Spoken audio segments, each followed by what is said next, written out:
Today I'm going to show you a couple of exercises to enhance your side kick, specifically the height of your side kick. I found that a lot of people do not have a problem with a high front kick, but have the problem with high side kick. High roundhouse goes so-so. Some people do, some people don't, depending on how you perform it. Okay? There's a few issues with a high side kick, and we're going to direct one of them. When you throw a side kick, now, you can't throw it any higher. Suppose that's the case. You bring the body down and the leg comes up. The lower you bring the body, the higher the leg comes up. That is not the issue we're going to address today.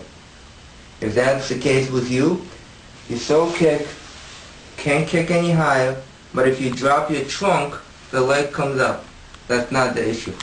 The issue is if you drop your trunk and the leg still does not come up any higher.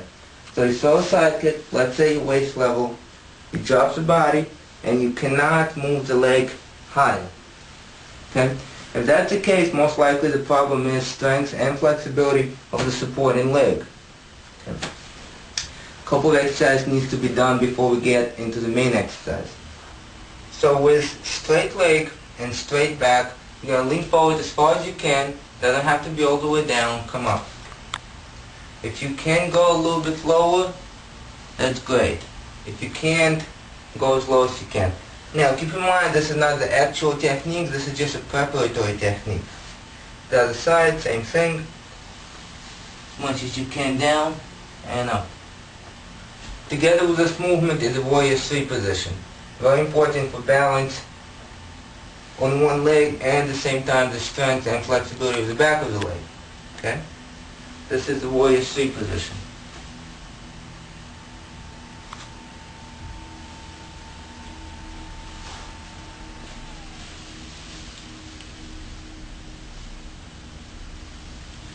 Now, once mastering these two techniques, you're going to go into a technique that actually does help with a side kick in terms of its supporting leg. Now, we do not throw a side kick like this, of course. Side kick is thrown when the body is turned. So the position we need to work on is balanced position like so.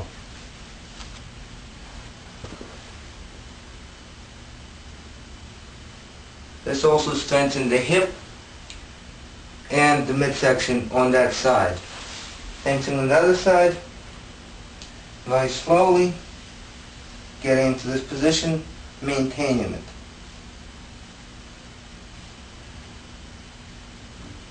Keep your hand up if you like. Once that happens and you master the warrior 3, single leg deadlift, and the position I just showed you, okay, now we have to decide whether it's the strength or the flexibility that is the problem in the supporting leg, or both.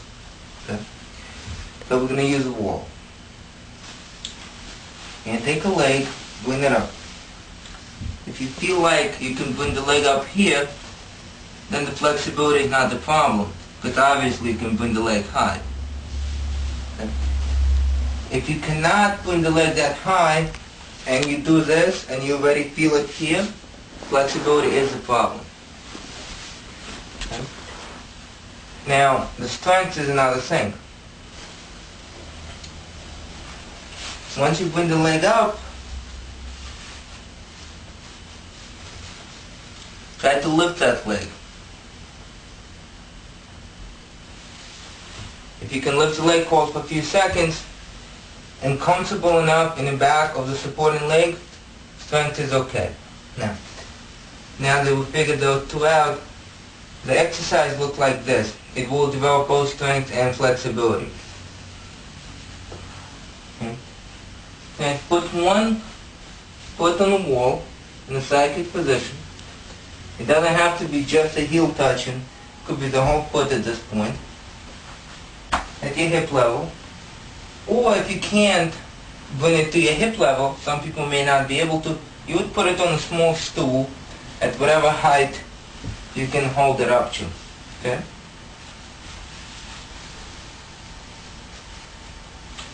From here we're going to lower ourselves down, stretching the hamstring, and coming up, working that hamstring from full stretch. Okay.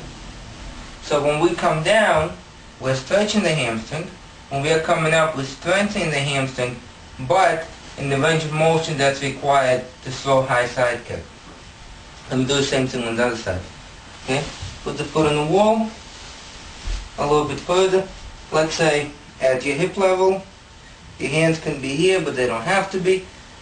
And you come down as much as you can into the stretch, and then coming up, strengthening the bottom leg. Okay? To get a little bit stronger, a little bit more flexible, obviously the foot is going to travel higher, higher, and higher, and higher. Okay? So let's say you got a little bit stronger, you can bring it maybe this height. Same thing.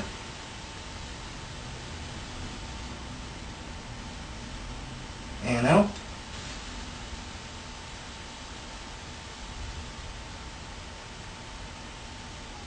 Okay. And that will take care of the supporting leg. The other issue, as I told you before, is that you throw a kick and your body falls down, yet you can kick higher. That's a different issue. That has to do with the trunk and the muscles of the kicking leg, not with the non-kicking leg. Okay? Now, after you've done this a few times, suppose you found out that flexibility is a very important issue for you, then you can actually do a stretch from there. Okay, so you would go up and down a few times, and then you would just hold a stretch.